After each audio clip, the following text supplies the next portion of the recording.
Hi student, this is a Prachi Miss and today we will start subject English Unit 1 lesson number 8 A Honeybee Speaks. So let's see, we will see what is given in that lesson. Okay, a monologue blue colour में mention किया है. अ monologue means a long speech by one person. मतलब एक ही जन जब भी एक long speech देता है उसे क्या बोला जाता है? मोनोलॉग बोला जाता है. ओके, सो कौन अभी बात कर रहा है ये अभी हम लोग देखेंगे. Okay, what me a lazy bee, you think I simply have fun all day among the flowers. Oh no, when I am flitting from flower to flower, I am actually very hard at work. And that's why I am called not a lazy bee but a busy bee. Come, I will show you my house and tell you what a lot of work we bees do all our life. So, आपको समझ में आया होगा. In that lesson, they give information about honey. Honey bee means जो मधुमक्खी है उसके बारे में हमें इंफॉर्मेशन मिली है. सो वो मधुमक्खी खुद अपने से बात कर रही है. Okay, so here honey bee talks to us and said she is not a lazy bee but she is a busy bee. Okay, so ये हनी बी क्या बात करी हमसे कि वो लेजी नहीं है, वो आलसी नहीं है, वो बहुत ही बिजी बी है. मतलब वो बहुत ही बिजी रहती है. Okay, so because she is not only flitting from flower to flower but also she is very hard work. okay, so वो क्या बोलती है कि मैं बहुत ही ज़्यादा बिजी रहती हूँ. सो अभी आप सोचते होंगे कि इसको तो क्या काम रहता है ना, वो तो बी है एक. ओके, उसको क्या काम रहेगा, बराबर ना. सो वो और उसने ये भी बोला है कि she is not fleeting from flower to flower. मतलब फ्लीटिंग का मतलब क्या होता है? Flying quickly and lightly. मतलब देखो अभी आपके घर में कभी ये बी आई होगी, हनी बी, जो मधुमक्खी है वो आई होगी, तो देखो वो कैसी उड़ती रहती है, फिर आप उसको घर से बाहर निकालते हो, करते हो ना ऐसा. सो इसलिए फ्लीटिंग का मतलब होता है कि वो बहुत ही ज़्यादा क्विकली फ्लाई करती है, बराबर. सो ऐसे वो करती है तो इसके वजह से वो क्या बोलती है कि आपको ऐसे लगता है कि मुझे कुछ भी काम नहीं होगा. But she is a very busy and now she tell what the work she will do. Okay, वो क्या क्या करते हैं अभी हम लोग देखेंगे. Okay, so my house is called a honeycomb. It's a big house with thousands of rooms and cells. Each room has a 6 equal sides. We take a lot of care to build it. We even produce the material from building the comb.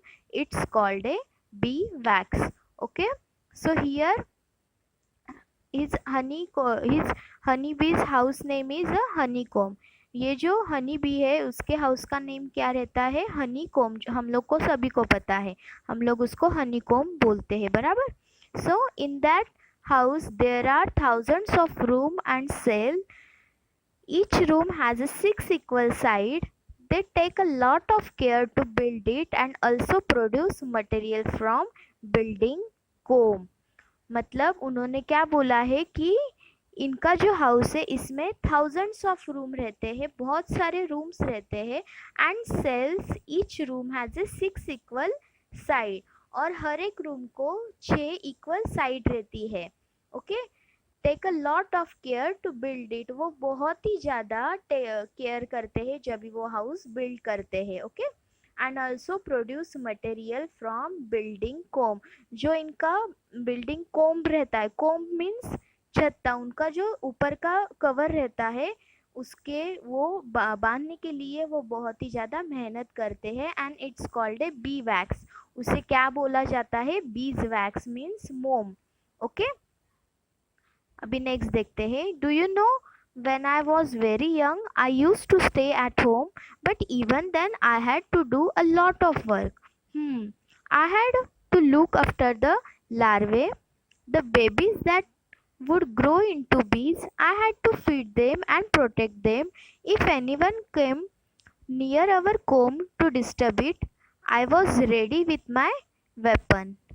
A sting. I am not only a worker, I am also a soldier. Beware, don't trouble me. Okay, so अभी वो क्या बोलती है हम लोग देखेंगे. When she was a young, she live in a house.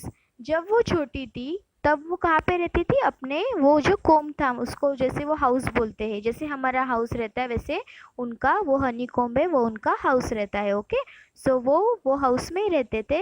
But also she had a lot of work. But वो छोटी थी फिर भी उसको बहुत सारा काम, उसको काम करना पड़ता था. She look after the larvae. Larvae means LARVE. Larvae means an insect comes out from the egg. मतलब जो इंसेक्ट है, जो कीड़ा है, वो जैसे ही अंडे से बाहर निकलता है, मतलब उसका जो फर्स्ट स्टेज रहता है उसे लार्वे बोला जाता है. मीन्स वो बहुत ही छोटा रहता है ना. तो उसको हम लोग इजी वर्ड में क्या समझ के ले सकते हैं, जो हमारा इंसेक्ट है उसका बच्चा, मतलब कीड़े का बच्चा, उसे हम लोग लार्वे कह सकते हैं. Okay, when the babies grow into the bees, she had a feed them and protect them. फिर ये जो यंग बी रहती है वो क्या करती है, जो ये बेबीज रहते हैं उनको क्या करते हैं, फीड करते हैं, प्रोटेक्ट करते हैं. ओके, फीड मतलब उनको खाना खिलाने का काम. Okay, and anyone, if anybody come near their comb and disturb it, they ready with their weapon called a sting.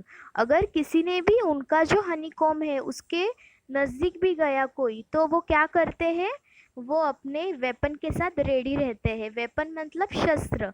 उनका कौन सा शस्त्र है, स्टिंग, डंक करना. पता है ना मधुमक्खी कैसे डंक करती है, अगर किसी को काटा होगा तो आपको समझ में आएगा कि वो कैसे डंक करती है. काटना तो नहीं चाहिए किसी को भी, लेकिन अगर किसी को बाय मिस्टेक कभी भी लगा होगा शायद, तो कितना ज़्यादा हमें परेशानी होती है ना. तो इसीलिए उन्होंने क्या बोला है कि अगर कोई भी हमारे कोम के नज़दीक आए और हमें डिस्टर्ब करे तो वो उनको डंक करते हैं. Okay, so that's why she said she is not only worker but she is also a soldier. वो कौन है, जैसे सोल्जर देखो हमारी रक्षा करते हैं ना, सैनिक कैसे हमारी रक्षा करते हैं, वैसे ही ये हनी बी है, वो उनके जो बेबीज है और कॉम है उनकी क्या करते हैं, रक्षा करते हैं. इसी के वजह से हमें जहाँ पे हनी कॉम रहता है, मधुकोश रहता है, वहाँ पे जाना नहीं चाहिए. ओके, सो नेक्स्ट देखते हैं अभी. Well, to go back to the comb, I had to keep the comb cool by fanning it with my wing. Again she tell about the comb कि she cool the comb by fanning it with her wing. मतलब अपने पंखों से वो जो छत्ता है उसे ठंडा रखने का वो काम भी करती है. देखो उसको कितना काम रहता है. जब वो छोटी थी तो वो बेबीज का टेक केयर करती थी, उसी के साथ अगर किसी ने उनको परेशान किया तो उनको भी वेपन से वो रेडी होना पड़ता था. उसके बाद जो उनका छत्ता है उसको कूल रखने का भी काम इनको करना पड़ता है. ओके, उसके बाद क्या दिया है, then I had to keep the house in order, put away all the honey and food that other bees brought from the flower, but luckily I had hundreds of other bees working with me. We all worked together without ever fighting. That's one reason why we can build such a perfect and beautiful house. So अभी क्या इन्होंने बोला है कि जो भी हनी से other honey and वो क्या करते हैं, जो बीज है वो फूड लेके आते हैं फ्रॉम द फ्लावर, फ्लावर से वो लेके आते हैं. And they had to keep the house in order. जो भी शहद और वो भोजन मधुमक्खी लाते हैं उनको वो अच्छे से रखते हैं. ओके, सो उन्होंने क्या बोला है कि जो भी फूल लाते हैं और ये फ्लावर के ऊपर से जो भी शहद रहता है वो कैसे करते हैं, वो ऑर्डर में रखते हैं. For that she had hundreds of other bees, so they all work together without fighting. So ये सब काम करने के लिए कितने बहुत सारे मधुमक्खीज रहते हैं, उनके साथ हंड्रेड्स ऑफ, देखो उन्होंने बोला है कि वो मेरे साथ काम करते हैं एंड विदाउट एवर फाइटिंग, वो फाइटिंग बिल्कुल भी नहीं करते हैं.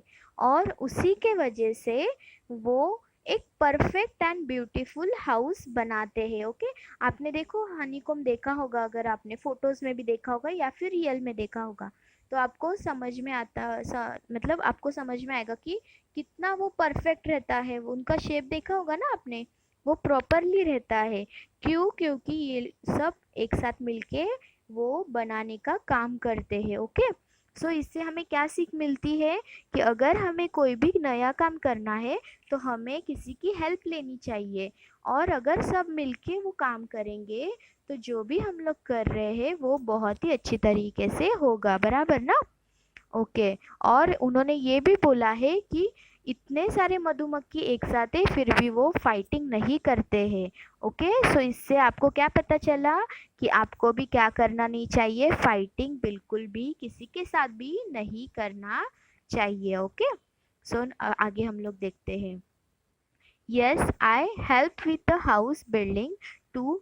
We keep making our house bigger and bigger to make a room for the babies and for the food and honey we gather. So the bees make their house bigger and bigger for their babies and for food and honey they gather. So उन्होंने क्या बोला है अभी, वो अपने बच्चों के लिए खाना और शहद जो जमा करके रखते हैं, रखने के लिए बड़े से बड़ा कोम बनाते हैं। सो वो जो भी लाते हैं उसको अच्छे से रखने के लिए जितना बड़ा वो उनका कोम हो सकता है उतना वो बड़ा बड़ा बनाते हैं।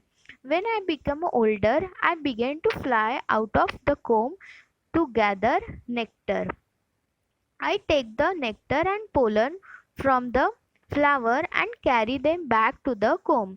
Nectar is the sweet juice in flowers and pollen is the yellow powdery stuff you see on flowers. I visit hundreds of flowers and make a several trip every day without wasting even a single moment. So अभी क्या बोला है इन्होंने, when she become older, जब वो बड़ी हो जाती है, then she fly out of the comb and collect nectar and pollen from the flower and back to comb. तो क्या बोला है उन्होंने, जब वो बड़ी हो जाती है तो ये कोम से बाहर निकल के वो फ्लाई करती है और क्या कलेक्ट करती है, नेक्टर और पोलन। वो अमृत और पराग इकट्ठा करने का काम करती है। नेक्टर मतलब अमृत जो फूलों में, फ्लावर में रहता है, और पोलन मतलब पराग। देखो आपने बीच में येलो कलर का देखा होगा, हर एक फूल के बीच में देखो येलो कलर के ऐसे लाइंस होते हैं, उसे क्या बोला जाता है, पराग बोला जाता है। ओके, सो वो लेके they back to the comb, वो फिर से कोम की तरफ आते हैं। Nectar is the sweet juice in a flower and pollen is the yellow powdery stuff you see on the flower. Nectar क्या रहता है, एक स्वीट जूस रहता है, और ये जो पोलन रहता है ये पाउडरी स्टफ रहता है। I visit hundreds of flowers and make a several trips every day without wasting even a single moment. वो क्या बोलती है कि वो 100 से भी ज़्यादा टाइम फ्लावर पे जाती है और अपना टाइम बिल्कुल भी वेस्ट नहीं करती है। सेवरल ट्रिप्स मतलब वो बहुत सारी यात्रा, सेवरल ट्रिप्स का मतलब है यात्रा। वो दिन में बहुत बार वो फ्लावर की इधर जाती है और वो जो है रहता है नेक्टर एंड पोलम वहाँ से लेके आती है। The nectar from the flower is too thin, we bees turn it into the sweet thick honey that you like. So अभी उन्होंने बोला है जो नेक्टर होता है मतलब अमरूद, वो बहुत ही थीन होता है। थीन का मतलब गाढ़ा होता है। Okay, and the bees turn this into Honey, और ये जो बीज है वो जो फ्लावर का नेक्टर होता है इसको किस में कन्वर्ट करते हैं, हनी में कन्वर्ट करते हैं, मध जो हम लोग लेते हैं। Okay, that we all like, वो बीज जो अमरूद होते हैं फ्लावर के उनको शहद बनाती है। ओके, सो हमने सभी को ये हनी बहुत ही पसंद है।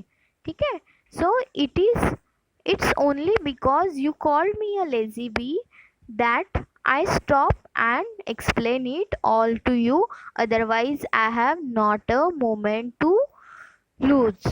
Bye.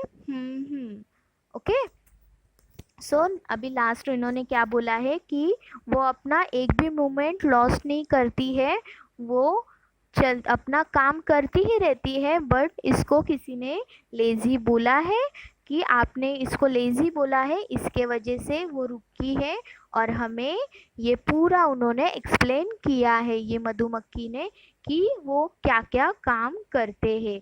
ओके, सो अभी हमने देखा कि ये लेसन में क्या बताया था। Okay, so next we will see the hard words. Okay, monologue, fleeting, lazy, honeycomb, produce, beeswax, weapon, feed, trouble, soldier, fanning, brought, nectar, pollen, thin, honey. Okay, next is meaning.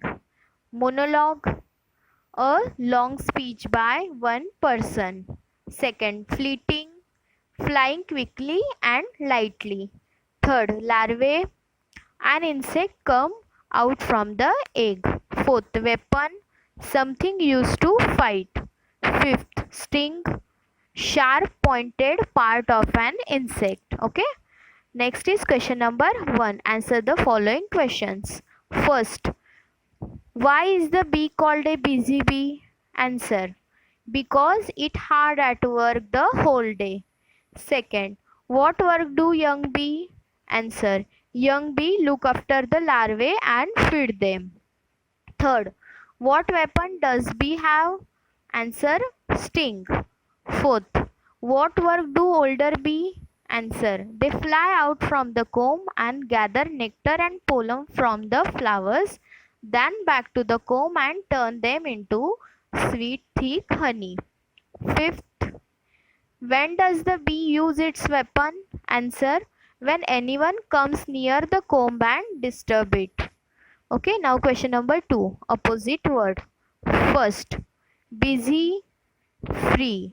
Second, young, old. 4, hard, soft. Fourth, beautiful, ugly. Okay, so students, you understand the lesson? Read the lesson 2-3 times and write hard words, meaning and question answer one time. Okay, thank you.